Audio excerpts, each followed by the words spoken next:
Japan is a place where beauty is found not in excess, but in balance. Here, time is not measured by speed, but by seasons, by the rise and fall of the sun, and the quiet work of each day. The balance of Japan can be compared in their city life, where life moves quickly and every moment is measured.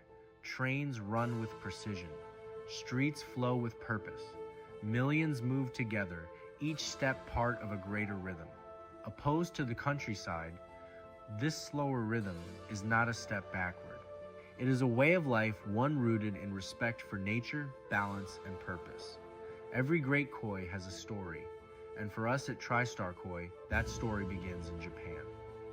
Japan is the birthplace of Nishikigoi.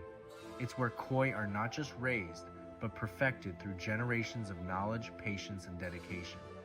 Dealers and hobbyists from all over the world come to Japan for one reason. This is where the best koi in the world are produced. The combination of bloodlines, environment, and breeder experience simply cannot be replicated anywhere else. These farms have been refining their lines for decades, sometimes generations. In Japan, koi farming is not simply learned, it is inherited. From one generation to the next, knowledge is passed down through observation, repetition, and time. What is created is not accidental. It is the result of generations honing their craft, refining instinct into expertise. Behind every great koi stands a lifetime of knowledge and generations before it. My name is Marlon. I am the owner of Tristar Koi. Today, I'm excited to be your guide into the world of Nishikigoi, also known as living jewels. I've been on this journey for over a decade, and it's been a significant part of my life. What some might see as a pastime has become a full-time passion for me. Working with koi from some of the best breeders around the world is an experience I value deeply. To me, this isn't just a job, it's something I truly love. I'm fortunate to travel to Japan twice a year to find the best koi for our customers here in the United States. But these trips are about more than just buying fish. Every visit is an opportunity to learn more about koi and their care. Each interaction teaches me something new, and I want you to join me on this adventure. I'm looking forward to sharing this journey with you. Together, we'll explore what makes these koi so special. My journey begins in Nashville, Tennessee, where I'll take a connecting flight to Chicago before boarding an international flight to Japan. The approximately 14-hour flight might be daunting for many, but I relish every minute of the journey. Upon landing, I clear Japanese customs and rush to catch the Shinkansen, as Nigata is a 2-hour ride from Tokyo. After such a long flight, I just want to check into my hotel and sleep. Fortunately, I still had enough energy to grab an onigiri from the convenience store before resting up for a busy day ahead.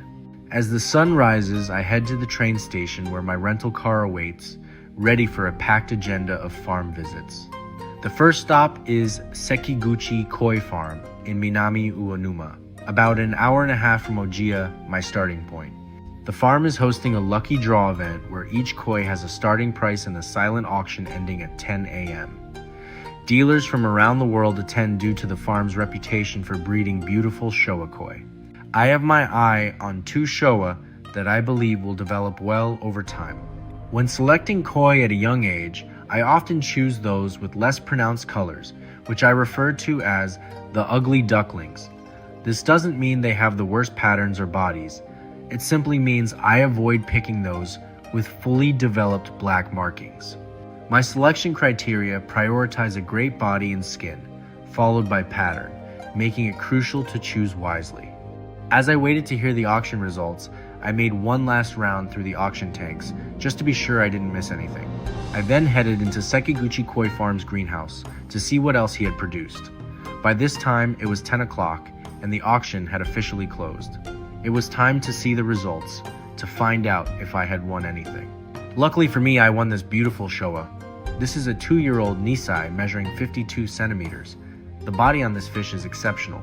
The skin quality is phenomenal, and the overall balance was exactly what I was looking for. I didn't have a specific customer in mind, but the sumi was well placed, and I knew that over the next year or two, this koi would develop into something very special. The future on this fish is extremely high, and I am excited to see what she does. After finishing up at Sekiguchi Koi Farm, it was time to head back toward Ojiya. We still had daylight left, and there were more fish to look at before the sun went down. At this point, I was searching for a single color koi for my clientele, and there was one place I wanted to visit to see if they had anything like this available. Marusei Koi Farm is the farm I wanted to visit since they breed a wide range of varieties, not just one. When we arrived, there was already a line of dealers selecting koi for their clients. I took my time, watching closely to see if anything caught my eye. Tank after tank, I would closely examine, but nothing met my client's criteria for buying. Unfortunately, I did not pick anything from Marusei Koi Farm, but sometimes that's just part of the process. After leaving empty-handed, I made my way back to Ojiya, knowing there were still more farms to see. Driving through the countryside is always one of my favorite parts of these trips. It's quiet out here, and everything moves a little slower. As you pass fields, narrow roads, and mountains in the distance, it gives you a moment to reset. These drives are a reminder of why this place matters so much. To koi farming, everything here is tied to the land and the seasons.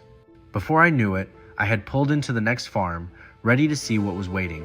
Torazo Koi Farm was a stop I was especially excited about, as many of my clients had specifically requested koi from this farm. When I arrived, I was greeted by the boss himself, Tsuyoshi Kawakami-san. Tsuyoshi-san is a third-generation breeder, well known for his Kohaku, Sankei, and Jinrin Kohaku. After exchanging greetings, he took me over to their freshly harvested koi, all carefully separated by male and female.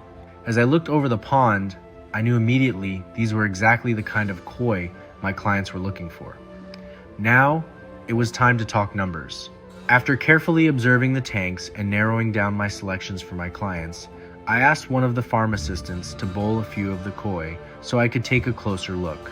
Seeing them up close allows me to check for any imperfections and notice details that are easy to miss while viewing them in the tank. I was very happy with the 4 koi I had selected. With the selections finalized, I asked the assistant to help measure each fish so I could provide accurate details to my clients. As the day was winding down at Torazo Koi Farm, I took my time walking through the tanks, studying the koi they had available. Being a specialty farm, everything looked incredible, but as a dealer, you have to be selective about what you bring home. To my surprise, Yuki Kawakami-san, daughter of Tsuyoshi-san, returned to the farm to greet us. She led me to one of their greenhouses, where they keep some special koi for an upcoming event. As I looked down into the tanks, I couldn't believe the beauty before me. Just then, a truck pulled up to the side of the greenhouse with Tsuyoshi-san unloading a fresh harvest of koi for the event. Later, I visited Homare Kawakami-san, Yuki's husband and the next generation of Torazo Koi Farm. He was busy setting up a new greenhouse to prepare space for new koi before the season got too cold. With their permission, I stepped into the greenhouse and got a first-hand look at the future of Torazo Koi Farm. This state-of-the-art facility is ready to welcome new koi, with tanks prepared for the next generation of fish. Seeing their operation grow like this is inspiring, and it makes me excited for what the future holds, not just for the farm, but for the koi that will one day go to collectors around the world. Join us in the next video as we continue this journey and explore more of what makes the process of purchasing koi from Japan so extraordinary.